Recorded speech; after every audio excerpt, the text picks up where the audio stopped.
My name is Carrie Varela, and I'm so happy to be joined here today with Bronwen Logan and Michaela Daystar, and we are the Reiki Women podcast.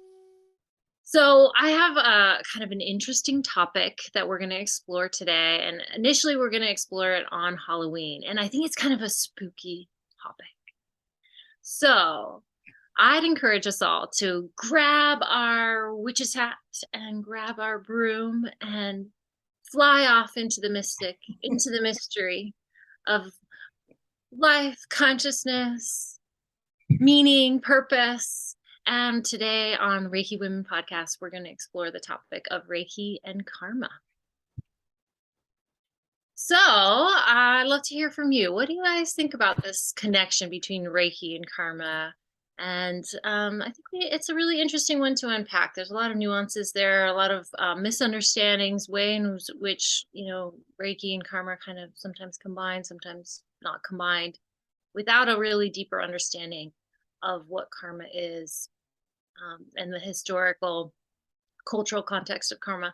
So I hope that we can have a little chat about it and maybe unpack some of this and demystify something that to me is a little creepy, but we'll see.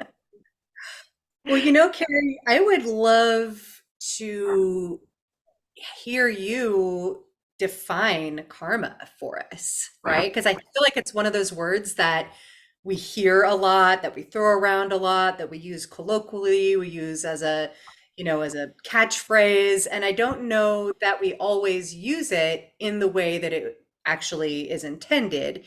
And I know for me, coming from a perspective of not deeply engaging with that concept really at any point, I would love to hear from you, someone with more knowledge and connection to the concept. What do you mean when you say karma? Yeah, so I mean, I do kind of link it back to my understanding of karma from its yogic roots, its perspective from Hinduism. I'm not as familiar with it within the context of Buddhism, but I understand that it is there also within the Buddhist ideas and concepts, especially around reincarnation. But I think if you can simplify karma, it's really about cause and effect, and that we can't separate the fact that every time we make a choice, the money we spend, the heartaches that we've gone through, the challenges, the mistakes we've made, it creates this like ripple out into the infinite, into eternity, and it creates a cause and effect, so that there's no choice that we make that can be in isolation, and karma ultimately can point us back in the direction of interconnection.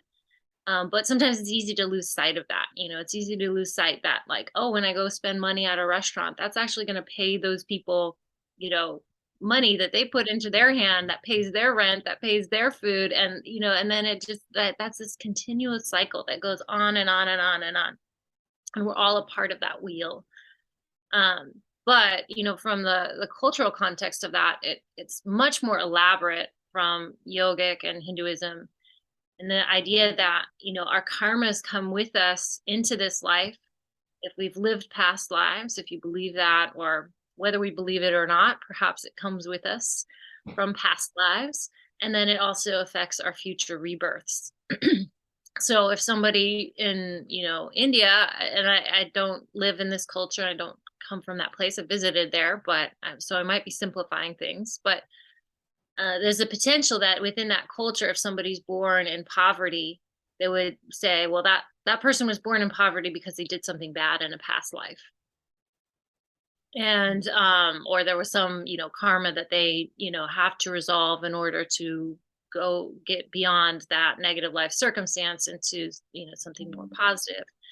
And likewise, if you were born, with wealth and abundance, and sometimes it might be on the color of your skin as well, that you might be considered having good karma from a past life, and so that's why you have all this merit in this life.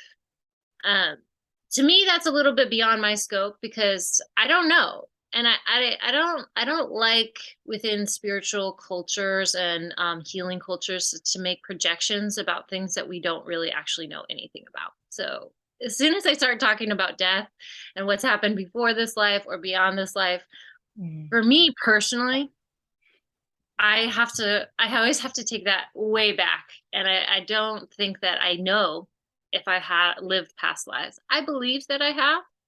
I think that I have. I think that there is something in this universe that energy can't be created or destroyed, so that there is this death and rebirth cycle. But I don't know that. I don't really know that with any sort of concrete knowledge. And so karma starts to take us into this realm of like being deep into the unknown and making sense of that, making a language around it. And my personal belief is, I don't know, I just don't go that far. But I think that within our life, I can see that the law of karma is in effect. It happens. There is a law of cause and effect, and that I know potentially those good things that we do build positive karma and bring more good things back into our life. And potentially the bad things that we do, or the things that we've made ways we've made mistakes, or things that we feel bad about, have this tendency to come back to us again and again and again until we can reframe it or heal that issue, in order to change our trajectory in life. So Yeah. and I know Bronwen has a lot to say about I don't know lots to say about it, but because I agree with a lot of what you're saying. I actually have no idea about what comes before, what goes after. I don't know. Yeah. But as far as this life is concerned, then definitely, there is this interconnectedness, that if I'm kind to someone or if I'm angry at someone, the result of that, the effect of that is likely going to be something, right? So if I'm kind to someone, it's more likely that someone is going to be kind back to me, right? And if I'm angry at someone, then it's more likely that someone's going to be angry back to me. I mean, it just makes sense when we bring it down to that really basic understanding of how we are in this world, and what we do, and what we our expectations of what this life is. So that sense of interconnectedness is definitely something that that we are a part of, and we cannot seem to we don't remove ourselves from that, and yet we need to learn how to live it in a way that is, for me, because we're talking about the system of Reiki especially, but just for me, that is in line with the Reiki precepts. And if we are thinking about if I think about karma, there's always a lot of talk about purifying yourself from karma. So karma is all the stuff that you were just talking about, Carrie, all the stuff all the effect of what we do. Yeah. And but if we were to purify ourselves from karma, that to me would be to take ourselves into that space of the Buddhist sense of emptiness. So this space of not being in that cycle. So actually, the cycle still exists. It's a bit like, well, it's the great bright light. Yeah. So we have, as I'm talking, I'm just trying to think this through, but, we have this idea of dual elements. So, there's cause and effect. Yep. So duality and cause and effect. And then there's us and this understanding of interconnectedness, which is sort of really, so that is that non-dual experience of interconnectedness. But then there is that step beyond that, and that is that great bright light. And that is where it's not about any of that. It's like we remove ourselves from that. But, that's all very theoretical. I think, how do we do that? How do we purify ourselves? And for me, the answer to that would be to live according to the Reiki precepts and use the tools of the system of Reiki to bring us into that space. So, being compassionate to others, being kind, being true to who we are, being, honest, and releasing all the fear and the worry and the anger, being aware of when we're actually doing that, and allowing ourselves to let go and to sit back into that space of just being here right now with each other, and having those moments of complete purity and letting go. So rather than taking on, rather, it's just that idea of letting go. And just before we move on, just one other thing is, and so I do really think that it is very much about this life. So we can see ourselves as the things that we're doing now, what where we sit in that. And, every moment, as you were saying, we're making choices. Those choices are bringing us different effects. Yeah. But we could see also ourselves, and I thought this was really something that might relate well to the podcast, in that we, as women, we can also have a karma, not just as an individual. We can have a karma as a group. So, what is the karma of women in this world today? Where does that sit, and where can it go, and what can we do to purify that? How do we move into this space of the great bright light as women together? I think is something that I would like to have a chat about as well.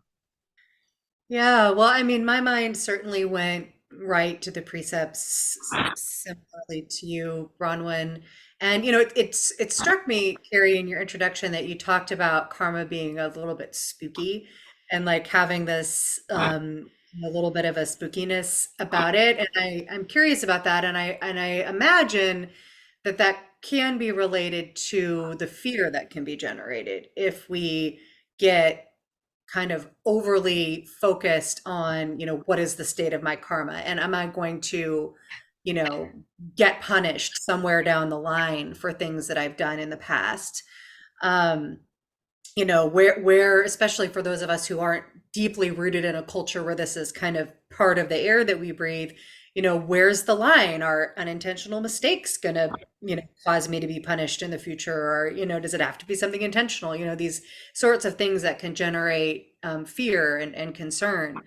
And so, we can clearly see the Reiki precepts as being something that can soothe that, while at the same time giving us a roadmap for how to, purify our karma, perhaps, or how to live in a way in which the ripples that move out from us, from our movement in the world, are ones that generally touch people in ways that helps them to move towards life, towards goodness, towards happiness, um, and therefore engendering us positive karma. Um, Certainly working with, just for today, I fear not, has been really helpful around, dwelling on negative impacts from things I've done in the past that I can't do anything about the fact that that thing happened. And then all of the other precepts really focus my attention on what I can do instead moving forward, how I can act, how can I behave, the choices that I can make that can shift, from whatever place I might have been in a moment where those ripples coming out from me have negative impacts, and shift more towards a place where I'm in that interconnected space. The other thing that came up for me is, and perhaps this also relates, Bronwyn, to what you were saying about the karma of groups of people. I think about, how do I kind of relate this concept to my life and to the world that I see around me. I think about conversations that I've had and that I've witnessed around the ways in which collective behaviors that we might call oppressive behaviors, like patriarchal behaviors, like racism, oppressive behavior against, between one group towards another. Conversations about the ways in which that kind of behavior not only negatively impacts the people that it's directed at, but also the people who are engaging in the behavior. And those conversations are always really interesting to me because it really speaks to interconnection. It speaks to the ways in which our choices aren't unidirectional, right? Like they don't just impact, um, the person or people that we're directing those choices at. They don't just impact us. They don't just impact that one other person that's in the exchange, but they do ripple outward, Yeah. and that there are observable, measurable ways that we can witness uh, unkind or oppressive behavior negatively impacting those who are engaging in that behavior. And I've never thought about it in terms of karma before, but it feels related. It feels like, if a group of people is even subconsciously engaging in ways that harm other groups of people, then if we are all interconnected, then certainly that's going to come back on the people who are engaging in that behavior. And that kind of thinking and that kind of conversation, I would hope would give us pause and would give us some energy to, more carefully think about how we engage as a group, or with other groups of people out into the world. That decisions that we make, including the decision to ignore or avoid paying attention to oppressive systems, contribute to our own karmic impact in the world. Mm. So yeah, that's what jumped into my mind immediately when you talked about the spookiness of karma. Well, I think that's fascinating. I think there's really a lot to think about in that. And, whether or not we see, karma, we believe in like reincarnation, or that we're repaying, um, or we're living out something that happened in a past life, and rehashing it in this life. We can see that we are reliving history. And why I think it's so interesting that to talk about oppression or racism, and is that, right now I live, on stolen land, on land that is very much entrained, is very much interlinked with some Native American groups out here. And I'm living that karma out. There's this karma of past settlers coming in and taking people's land. And, while I'm of a different generation and I didn't do any of those past harms myself, there is still this residue. There's still this inequity that is needing to be reworked and applied, so that we can all live together in a greater state of harmony. And so if it was just karma, if karma was just the only thing writing this out, it meant that, Native American people will rise and then oppress white people, and there's just going to be this constant back and forth. And that's why karma is often depicted as a wheel.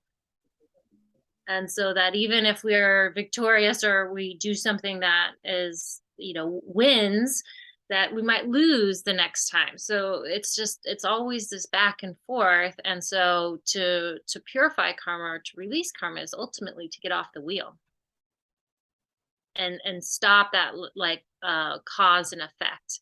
And so as it relates to healing for ourselves, it's really interesting, so I'm just going to use an example. Let's say if somebody was deeply abused in their childhood, and they might feel the abuse and the wrongness of that. And as a result of that, they develop a substance abuse issue in their adulthood. And so to heal that karma is to work with that, those inner wounds, and then stop this cycle of like continuing to self-abuse ourselves. And that is healing. That's liberation. That's moving beyond it. So if it's another example might be like, if we were in a relationship and we broke up with that person, and then it left us with this feeling like we want revenge against that person for hurting us, breaking our heart. As long as we harbor that resentment and that pain and that anger towards somebody else, we're going to live in that cycle. We're going to recreate those feelings. So to break the wheel of karma is to release that sense of revenge, to forgive that person, to let go of the heartbreak, and hopefully move on, and not live from that place where we're constantly, acting on the dramas of our life that have happened before us. So in some sense, I think Reiki is an incredibly powerful tool to help us with that. But I think we have to understand a little bit more deeply what karma is. And so I've seen a lot of things out there within the world of Reiki is like, oh, Reiki can help purify your karma. But that's putting all the effort back on the tool rather than the actual real inner work that it takes to like liberate ourselves from something that might be a huge cycle of oppression, like, healing our inner child who's been deeply abused. I mean, that is a lifetime of work.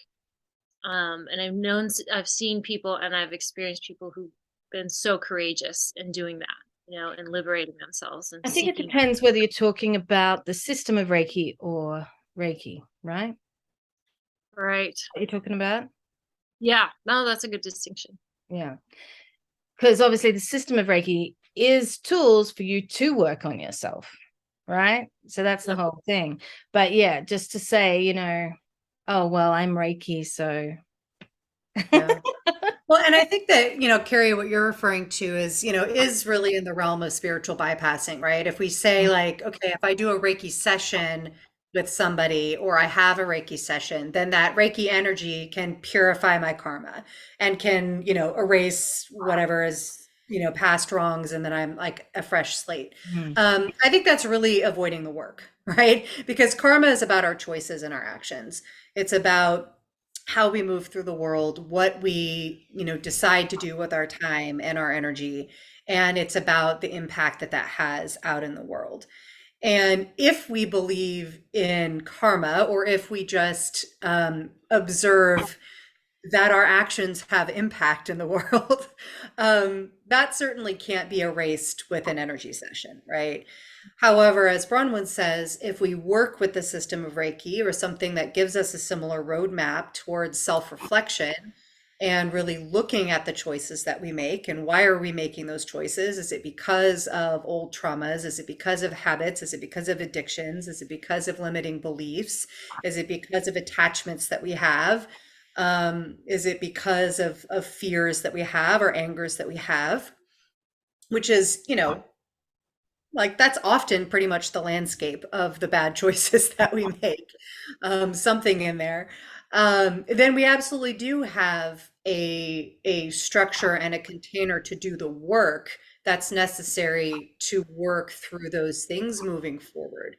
And whether or not that involves, mitigating or bioremediating past wrongs, that depends entirely on the specifics of that situation, I would imagine. And, I'm sure there's lots of different ways to hold this and understand it as far as like energetically what happens. But, for me, it really comes down to what can I observe and what can I directly experience. And, I can directly observe and experience that when I work on reducing my fear and my anger and the habitual responses that might come from that, or if I work on increasing my sense of gratitude and compassion, or if I work on truly understanding myself and being true to that self instead of being true to my fears and my angers and my traumas, then I'm going to make choices that ripple out from me in ways that move us, more towards generativeness and interconnection and goodness. And that's for me, like how Reiki intersects with karma. It's not that doing a Reiki session and using energy work can purify us, right? For me, that's bypassing the work that's actually necessary. Yeah, I think we need to be open, obviously. I mean, it's a difficult one, isn't it? Because I do know people who've had treatments and, they've been open and they've allowed, there have been great shifts. Yeah. So that sense of openness, which only I think comes through trust. So that's trusting ourselves. And I mean, how do we learn to trust ourselves? Because, you know, when you think about when you're growing up and you have all these things impacting, so, as a kid, people saying, no, this is how you meant to act, this is what you meant to say, this is what you meant to do, and all different people with different views. And, there's your peers, there's your parents, there's your teachers, there's just society in general, the things we read. So, or see, online, everything is telling us something different. So how do we know who we are? How do we trust ourselves? And that's where something like the system of Reiki does support us, especially I feel with working with the hara. Yes, we talked about the precepts, but, working with the hara and getting this sense of inner strength. And, you can say it's a physical thing, but everything is interconnected in us as well as everything outside of us. Everything moves in this way, but within me there is this my brain in my tummy and in my deep belly. And it's when my deep belly is, when my hara is feeling like this lovely strong foundation and firm, and then my mind is also feeling that. Yeah. So having that sense of stability informs me in some way as to who I am, and gives me strength in that, which gives me the opportunity to trust myself and to learn more about that. And we were just talking before this podcast sort of about that, that idea that we trust our gut, and trusting our gut, and living in connection with that, and not trying to make things happen when they shouldn't happen, and just really leaving all of that behind, and really, I guess, moving with the flow and allowing things to be in the right place at the right time. That is something that I feel happens through that connection with the hara, and Yeah. that sense of inside of myself, and the wisdom that comes from that. Yeah, and then we can make choices from that stable foundation, right? Because like if I have wronged somebody, right? I have done something maybe out of fear, maybe out of a sense of instability, right? I'm not feeling strong in my hara. I'm not feeling grounded and connected. And so I've made choices that have harmed somebody. And I'm not taking responsibility for that. Like I would imagine that sort of situation would impact my karma. If there's such a thing as karma, that situation would impact it negatively.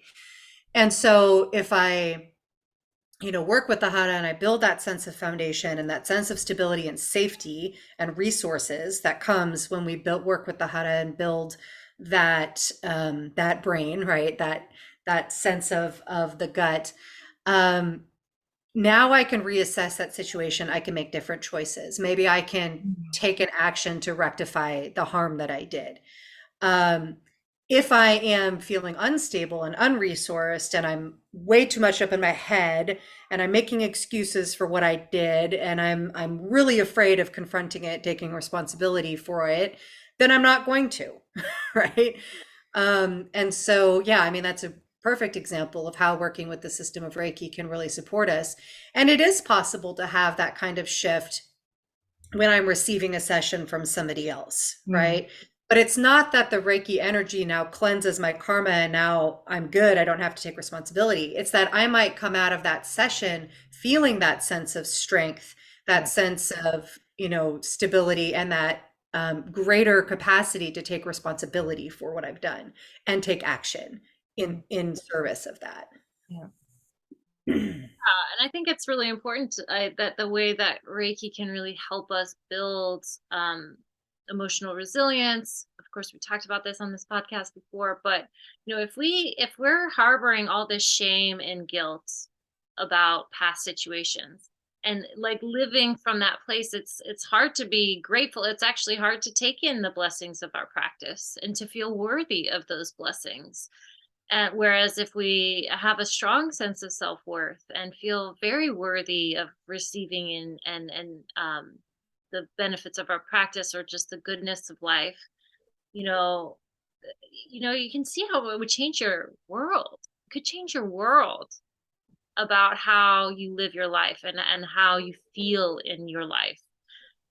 So to build this positive self-esteem. And so the wisdom of karma, they say, karma is good. And maybe a different word for it is the sense of morality of like, if I do bad things, those bad things might come back to me in ways that I don't know. And so it's important to do good things. And I think living with that sense that like we can do good in the world, and that's and that is its own reward. And some of it is just the residue of how that makes us feel, when we sow Yeah. those seeds of kindness. But I think important, and maybe something to circle back to with what Bronwen and Michaela have been saying too, is just it also relates to our role if you consider yourself a Reiki practitioner, because I think there's this kind of spiritual bypassing that tends to happen where it's like, oh, the Reiki's going to do the work and I can remove myself fully from the process. But in truth, we as practitioners or spiritual healers or people in leadership, roles of leadership, we have an incredible ability to make an impact on people's lives.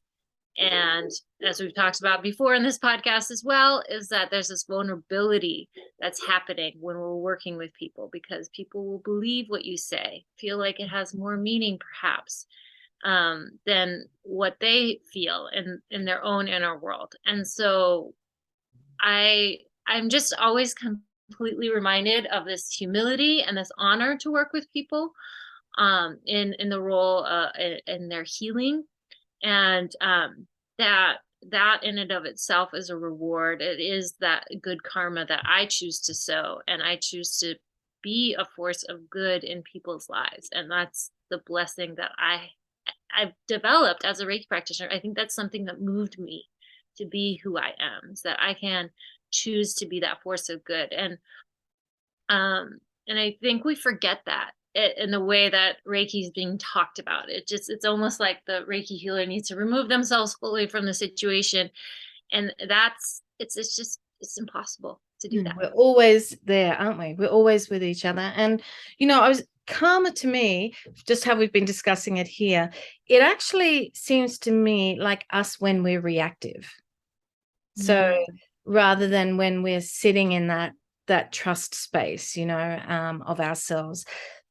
But coming to a treatment and bringing your reactive self into that treatment is not a great thing. Yeah. You're going to respond in ways that is thoughtless and, not from a space of awareness and not from a space of that gut that we're talking about, so that can be harmful for people.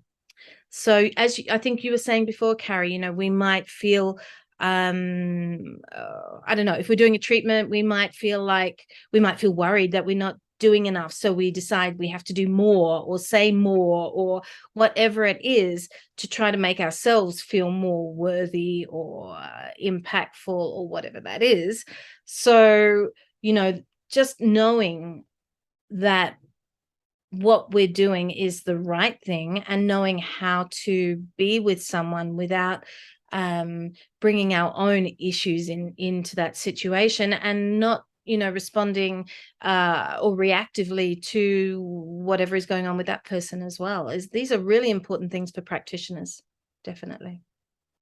And I think important too, as you were speaking to, just creating a different culture with women. And I think unfortunately, I've lived in a lot of healing spaces that involve women, especially within like the yoga studios that I taught at. And I've taught at many, many, many yoga studios, and they all have their own unique culture. And some have done better than others about creating a stronger culture, because yoga's most practitioners do yoga, the large majority, just like within Reiki, are women. And I've seen there's a destructive side of women coming together, and where it's women are catty, competitive, even cruel to each other because we just can't handle somebody else being powerful as we are. And um, there's also an amazing side of women coming together when we support each other, when we stand up for each other, when we allow other people to shine and be the brilliant lights that they are. And using that as a way to, spark our own inner fire and get inspired about what's possible. But I think that there is healing that we can do as women as we come together in circles of healing and circles of power. Um, and that there's a lot of healing in that, because we are all living out some past karmas as relates to dynamic between men and women and being, I'll stop there. Yeah, I mean, my thoughts on that are that it's, like talking about women as a group, that, and talking about karma and, trying to shift that. Some people might think that that's sort of limiting things by just talking about women rather than, talking about everybody. But I think, we need to recognize that there are many, many groups. We belong to all sorts of groups in this world, and they all have their own reactiveness, or their own, their own experiences that they delve back into and pull from their own history and go, oh, well, this is what's happened before, so I'm going to pull this forward and I'm going to work with it in this way because that's what I know. And instead of finding a way to shift that and change that and create a new norm, if you like. Yeah.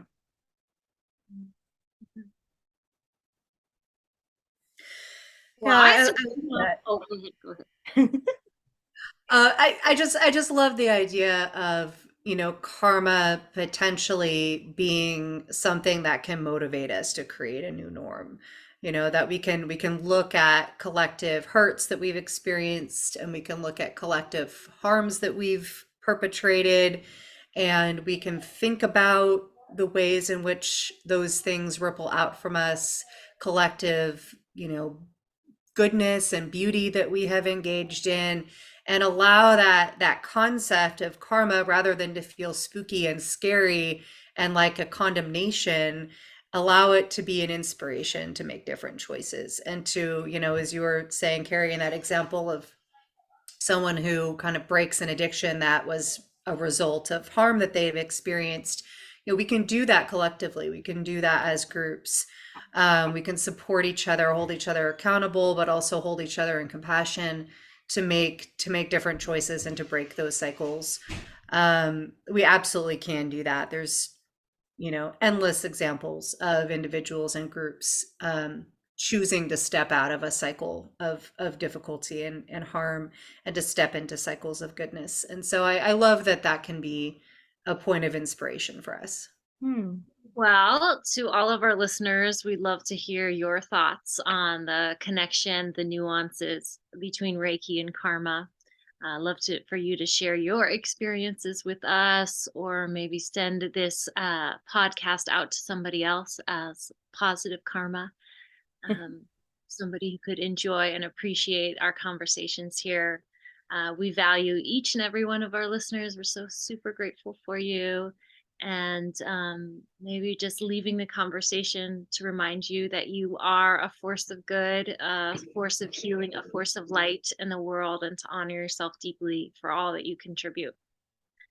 So thank you so much for joining us this episode of Reiki Women Podcast. And we look forward to wearing our witches hats and getting on our brooms on a future episode where we can get all witchy here at the Reiki Women Podcast. See you later.